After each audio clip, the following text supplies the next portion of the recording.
നമസ്കാരം. പൊരുത്തത്തെ കുറിച്ചുള്ള വിഷയമാണ് 2 ദിവസമായിട്ട് ചിന്തിച്ചു പോരുന്നു. അപ്പോൾ നാം എവിടെ എത്തി നിൽക്കുന്നു? പൊരുത്തം നോക്കണോ വേണ്ടയോ? വിവാഹത്തിന് പൊരുത്തം നോക്കണോ വേണ്ടയോ? ധർമ്മശാസ്ത്രത്തിൽ പൊരുത്തത്തെക്കുറിച്ച് പ്രതിപാദിച്ചിട്ടില്ല. അതിനുശേഷം ജ്യോതിശാസ്ത്രത്തിലേക്ക് കാലക്രമേണ ആചാര്യന്മാരെല്ലാം തന്നെ പൊരുത്തം നോക്കുവാനുള്ള ഒരു പദ്ധതി തയ്യാറാക്കി. എന്തിൻ്റെ അടിസ്ഥാനത്തിൽ? ജാതകത്തിൻ്റെ അടിസ്ഥാനത്തിൽ. ജാതകം എന്താണ്? അവനവൻ്റെ കർമ്മഫലം. അവനവൻ്റെ കർമ്മഫലം അനുഭവിച്ചേ മതിയാവൂ.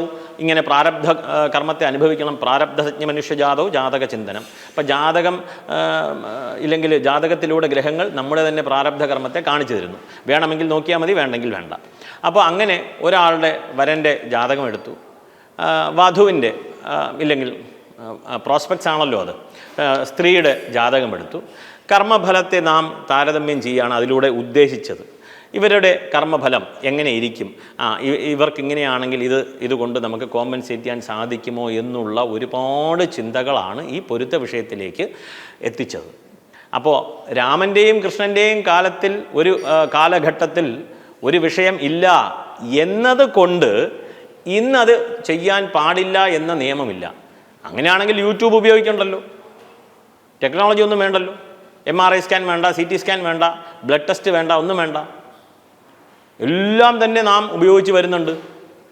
അപ്പോൾ നല്ലതിലേക്കാണെങ്കിൽ നല്ല രീതിക്ക് ഉപയോഗിക്കുവാൻ സാധിക്കണം. അതിനുള്ള സ്വാതന്ത്ര്യം സനാതനധർമ്മം നൽകിയിട്ടുണ്ട്. അപ്പോൾ ജാതകം പൊരുത്തം നോക്കുമ്പോൾ നാം ധർമ്മശാസ്ത്രം കഴിഞ്ഞു, ഇനി പൊരുത്തത്തിലേക്കാണ്. പൊരുത്ത വിഷയത്തിൽ കുറേ നിബന്ധനകളൊക്കെ, അതായത് നമ്മളെക്കാൾ ഉപരി ചിന്തിച്ച ആചാര്യന്മാർ, നല്ല ബുദ്ധിയുള്ള ആചാര്യന്മാർ. അപ്പം നമ്മളൊക്കെ എന്ന് പറഞ്ഞാൽ അല്പബുദ്ധിനാം എന്ന് പറയുന്ന പോലെ ഈ ആരാധനകൾ ചെയ്ത് മുന്നോട്ട് പോകുന്ന ആൾക്കാരാണ്. അത് പഠിച്ചിട്ട് കുറച്ച് പേർക്ക് എത്തിച്ചു കൊടുക്കുക. അവർ ഇങ്ങനെ കോയിൻ ചെയ്ത് വെച്ചിട്ടുണ്ട് കുറേ പ്രമാണങ്ങളിലൂടെ. ആ പ്രമാണങ്ങളിലൂടെ വരൻ്റെയും വധുവിൻ്റെയും, അതായത് പുരുഷൻ്റെയും സ്ത്രീയുടെയും ജാതകങ്ങൾ തമ്മിൽ ഒത്തുനോക്കുന്നു. ഒത്തുനോക്കിയ ശേഷം ഇന്നതാണ്, നമുക്ക് മധ്യമ പൊരുത്തമുണ്ട്, ഇല്ലെങ്കിൽ പൊരുത്തമുണ്ട്, പൊരുത്തമില്ല എന്ന് പറയുന്നു. അതിൻ്റെ അർത്ഥം ജീവിതത്തിലുടനീളം ഒരു പ്രശ്നം പോലും ഇല്ലാതെ അവർ ജീവിക്കും എന്നല്ല അതിൻ്റെ അർത്ഥം. അത് ഏവരും മനസ്സിലാക്കുക. അതായത് ഒരു സ്കാൻ എടുക്കുന്നു, ഒരു ഓപ്പറേഷൻ കഴിക്കുന്നു ഡോക്ടർ, അതിൻ്റെ അർത്ഥം ഇനിയുള്ള 50 കൊല്ലം അയാൾ സുഖമായിട്ട് ജീവിക്കുമെന്ന് യാതൊരു ഇതും നമുക്ക് തരുന്നില്ല. ഡോക്ടർ പറയുന്നുണ്ടോ? ഇല്ലെങ്കിൽ നിനക്ക് ഞാൻ അടുത്ത 50 കൊല്ലത്തിലേക്ക് ആയുസ് നൽകാൻ പറ്റുന്നുണ്ടെന്നുള്ളത്. വ്യാധേതത്വ പരിജ്ഞാനം വേദനായാശ്ച നിഗ്രഹ ഏതത് വൈദ്യസ്യ വൈദ്യത്വം നവൈദ്യ പ്രഭുരായുഷേ. വൈദ്യന് ആയുസ് കൊടുക്കാൻ പറ്റില്ല. അതുപോലെ ഈ പൊരുത്ത വിഷയത്തിലേക്ക് ഇത് ഒരുമിച്ച് മുന്നോട്ട് പോകുവാനുള്ള സാധ്യതയെ കാണിക്കുന്നു. ബാക്കിയെല്ലാം അവനവൻ്റെ കയ്യിലിരിപ്പാണ്. ശരി, പൊരുത്തം നോക്കി വിവാഹം കഴിക്കാൻ പറ്റുമോ? പറ്റില്ല. സ്ത്രീ സമ്മതിക്കണം. പുരുഷൻ അന്യോന്യമായിട്ട് ഞാൻ ഇവളെ വിവാഹം കഴിച്ചു കൊള്ളാം എന്ന്. അപ്പോൾ യസ്യാ മനസമാസക്തം താമേവ വിവഹേത് ബുധഃ. യസ്യാ മനസമാസക്തം. അപ്പോൾ മനസ്സിന് ഇഷ്ടപ്പെടണം. അതാണ് പ്രഥമ ദൃഷ്ട്യാ കാരണമാകുന്നു. ഇത്രയും പൊരുത്തങ്ങൾ എഴുതി വെച്ചിട്ടുണ്ടെങ്കിലും ആചാര്യൻ എഴുതി അവിടെ മനസ്സിനാണ് പ്രാധാന്യം, മനപ്പൊരുത്തത്തിനാണ് പ്രാധാന്യം എന്ന് കൽപ്പിച്ചു. ഇനി ഈ പൊരുത്തം നോക്കി മാത്രമേ വിവാഹം കഴിക്കാവൂ എന്ന് ഒരു സ്ഥലത്തും പ്രതിപാദിച്ചിട്ടില്ല. നമുക്ക് സ്വാതന്ത്ര്യമുണ്ട്. പൊരുത്തം നോക്കണമെങ്കിൽ നോക്കാം, നോക്കണ്ടെങ്കിൽ നോക്കണ്ട എന്നുള്ള ഒരു വിഷയം. ഒരു ചെറിയ വിഷയം കൂടി ഇതിലേക്ക് പറഞ്ഞിട്ട് നമുക്ക് ഈ പൊരുത്ത വിഷയം നിർത്താം. ഈ പൊരുത്തം നോക്കുന്നത് ജാതകം എടുക്കുന്നു, ഒരു സ്ത്രീയുടെ ജാതകം എടുക്കുന്നു, ഒരുപാട് പുരുഷൻ്റെ ജാതകം ഇങ്ങനെ ലഭിക്കുകയാണെന്ന് വെബ്സൈറ്റിലൊക്കെ ഉണ്ടല്ലോ. അപ്പോൾ ഒരു 10 ജാതകം എടുക്കുന്നു. 10 ജാതകം നോക്കിയപ്പം ആശ്ചര്യം, 10 ജാതകവും ചേരുന്നുണ്ട്. അപ്പോൾ പെണ്ണിൻ്റെ വീട്ടുകാർ നോക്കുകയാണ്, ഇത് 10 ജാതകം ചേരുന്നുണ്ടല്ലോ, അയ്യോ. അപ്പോൾ ഇനിയിപ്പം 10 പേരും വരിയായിട്ട് നിൽക്കുന്നു എന്ന് വിചാരിക്കുക. പെണ്ണിൻ്റെ വീടിൻ്റെ മുമ്പിൽ 10 പേര് വരിയായിട്ട് നിൽക്കുക. ഈ 10 പേരെയും കെട്ടാൻ പറ്റില്ലല്ലോ. അതിലെങ്ങനെയാണ് തിരഞ്ഞെടുക്കുന്നത്? മനസ്സിനിഷ്ടപ്പെടുന്ന ആളെ മനസ്സിനിഷ്ടപ്പെടണം. അതിനുശേഷം ചുറ്റുപാടൊക്കെ നോക്കുന്നുണ്ട്, ഒരുപാട് വിഷയങ്ങളുണ്ട്. അപ്പോൾ ഇതിന് ഒരു ടൂളായിട്ട് കാണുന്നതിന് പകരം ഇതാണ് അൾട്ടിമേറ്റ് എന്ന രീതിക്ക് കണ്ടു തുടങ്ങി. അവിടെ നമുക്ക് പിഴച്ചു. അപ്പോൾ ഇതൊരു ടൂളാണ്. ഈ ടൂളിനെ ഉപയോഗിക്കണം എന്നുണ്ടെങ്കിൽ ഉപയോഗിക്കാം, വേണ്ടെങ്കിൽ വേണ്ട.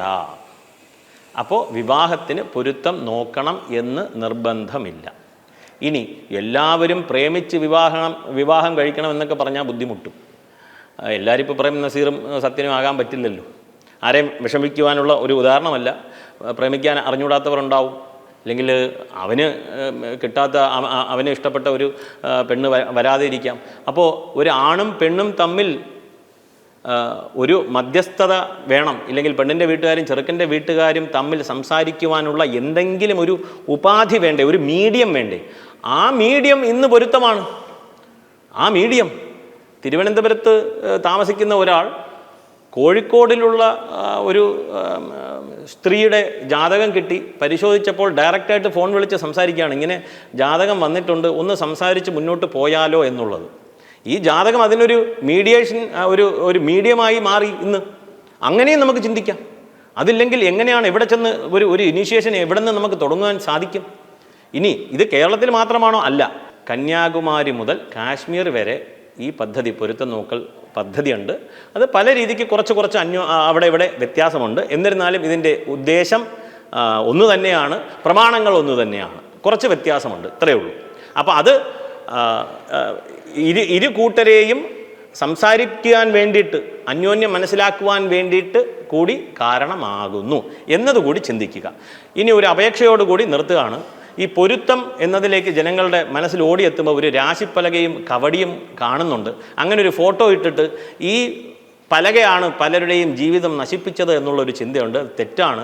കാരണം വിവാഹ പൊരുത്തത്തിനും രാശിപ്പലകയ്ക്കും കവടിക്കും യാതൊരു ബന്ധവും ഇല്ലാത്ത ഒരു വിഷയമാണ്. ദയവ് ചെയ്ത് ഇനി വിവാഹം മുടക്കി എന്ന് പറഞ്ഞ് രാശിപ്പലകയും കവടിയും ഇടരുത്. അത് വേറെ ഏതോ സബ്ജക്റ്റിലേക്ക് നിൽക്കുകയാണ്. പൊരുത്തം എന്നുള്ളത് ജാതകത്തിലേക്ക് മാത്രം ഒതുങ്ങി നിൽക്കുന്ന ഒന്നാണ് എന്ന് പറഞ്ഞുകൊണ്ട് ഈ വിഷയം നമുക്ക് അവസാനിപ്പിക്കാം. നമസ്കാരം.